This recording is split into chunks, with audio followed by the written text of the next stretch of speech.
안녕하세요. 오늘은 누구에게나 찾아올 노년의 삶, 그 핵심 과제인 의료비와 연금, 그리고 건강관리 이야기를 나눠보겠습니다. 이 주제는 단순한 뉴스가 아닙니다. 부모님과 조부모님의 문제이자 곧 제 문제이고 여러분의 미래 문제이기도 합니다. 내 삶과 직결된다는 바로 그 이유 때문에 많은 분들이 관심을 갖고 있습니다. 대한민국은 2025년 드디어 초고령 사회에 진입합니다. 5명 중 1명이 65세 이상이 되는 시대. 이미 병원 대기실은 어르신들로 가득 차 있고 약국 앞에도 줄이 길게 늘어서 있습니다.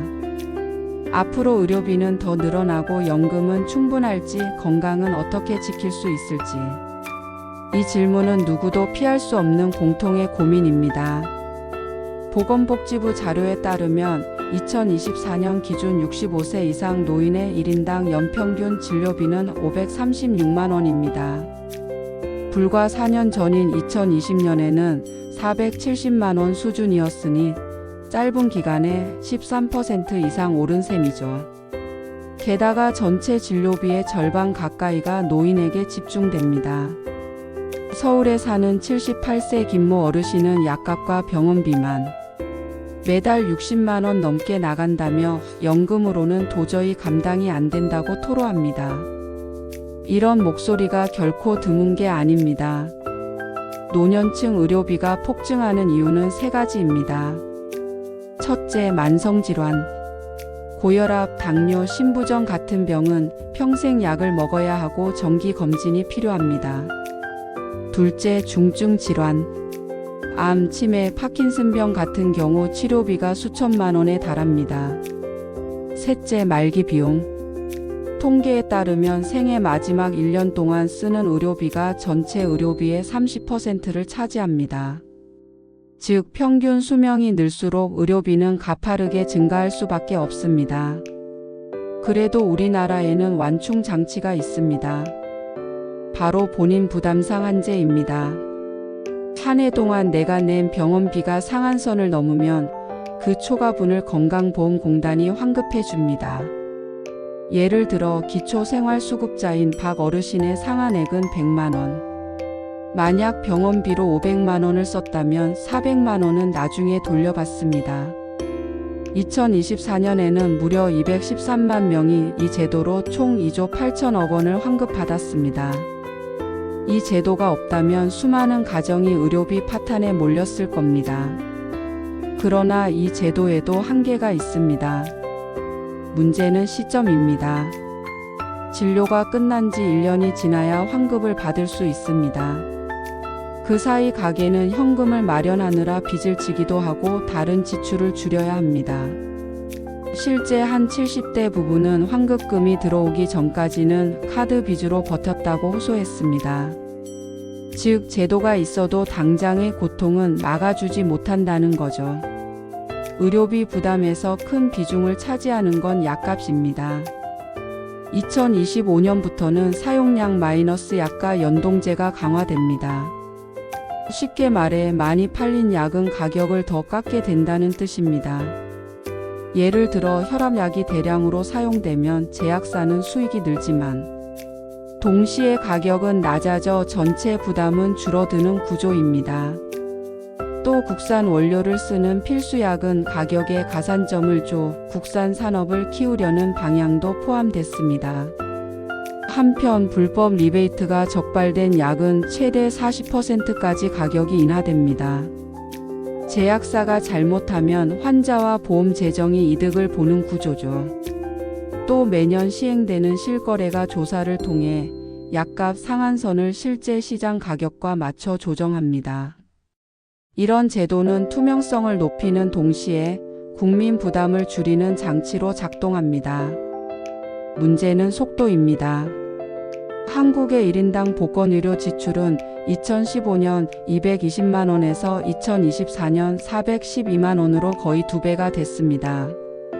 OECD 평균보다도 빠른 상승률입니다. 일본이나 독일처럼 고령화가 앞선 나라들도 의료비로 고통을 겪고 있지만 한국은 속도가 워낙 빨라서 앞으로 더 큰 위기를 맞을 수 있다는 경고가 나옵니다. 많은 분들이 이렇게 말합니다. 국민연금 나중에 못 받는 거 아니야? 뉴스에서 2057년 기금 고갈이라는 말을 들었기 때문입니다. 노후의 생명줄 같은 제도가 불안하니 걱정이 클 수밖에 없습니다. 2025년 3월 국회는 드디어 국민연금 개편안을 통과시켰습니다. 첫째, 보험료율은 9%에서 2033년까지 단계적으로 13%까지 인상됩니다. 둘째, 소득 대체율은 40%에서 43%로 소폭 올라갑니다. 셋째, 국가 지급 보장이 법에 명문화됐습니다. 즉, 기금이 바닥 나더라도 국가는 반드시 연금을 지급해야 합니다. 이 개편의 효과는 어떨까요? 국회 예산정책처에 따르면 기금 고갈 시점은 2057년에서 2065년으로 8년 늦춰졌습니다. 재정수지 적자 전환도 2041년에서 2048년으로 밀렸습니다. 하지만 전문가들은 8년 늦춘다고 근본적 해결은 아니다라고 말합니다. 앞으로도 보험료율 인상이나 추가 개혁이 불가피하다는 의미입니다. 두 번째 축은 기초연금입니다. 2025년 현재 만 65세 이상 소득 하위 70% 노인에게 월 32만 원가량이 지급됩니다. 정치권에서는 40만 원으로 올리자는 논의가 계속되지만 실제 확정은 아닙니다. 따라서 현행 제도와 확대 논의를 구분해 이해해야 혼란이 줄어듭니다. 그럼 연금만으로 살 수 있을까요? 국민연금과 기초연금을 합쳐도 소득 대체율은 40% 수준. OECD 평균 60%에는 한참 못 미칩니다. 결국 사적연금이나 근로소득, 자산이 함께 필요합니다. 국민연금 하나로 노후를 버틴다는 건 위험한 착각일 수 있습니다. 노후의 가장 큰 두려움은 치매입니다. 65세 이상에서 약 9%가 치매 환자이고 경도 인지 장애까지 합치면 3명 중 1명이 인지 기능 저하를 겪습니다. 더 큰 문제는 비용입니다. 지역사회에서 돌보면 연간 1,700만 원, 요양병원에 맡기면 3,100만 원 이상 듭니다. 한 가정의 생활비 전체를 삼켜버릴 수준입니다. 예방은 가능할까요? 많은 연구가 이렇게 말합니다. 규칙적으로 운동하는 사람은 치매 위험이 40% 낮고 지중해식 식단을 실천하는 사람은 발병 확률이 절반 이하로 떨어집니다. 또 독서, 악기 연주, 친구와의 대화 같은 두뇌 활동도 큰 효과가 있습니다. 혈압, 당뇨, 비만 같은 생활습관병을 잘 관리하는 것도 필수입니다. 관절염은 노인성 질환 1위입니다. 무릎이 아프다고 움직이지 않으면 오히려 근육이 약해져 더 빨리 악화됩니다. 정형외과 전문의들은 입을 모읍니다. 움직이지 않으면 관절은 더 빨리 망가집니다. 체중 관리와 근력 운동은 최고의 치료이자 예방책입니다. 최근 국제 가이드라인은 국소용 소염제, 물리치료, 필요시 주사치료를 권고합니다. 특히 연고나 패치 같은 국소 약물은 부작용이 적어 노인에게 가장 안전합니다. 약물 치료만으로 부족할 때 주사 치료를 병행합니다.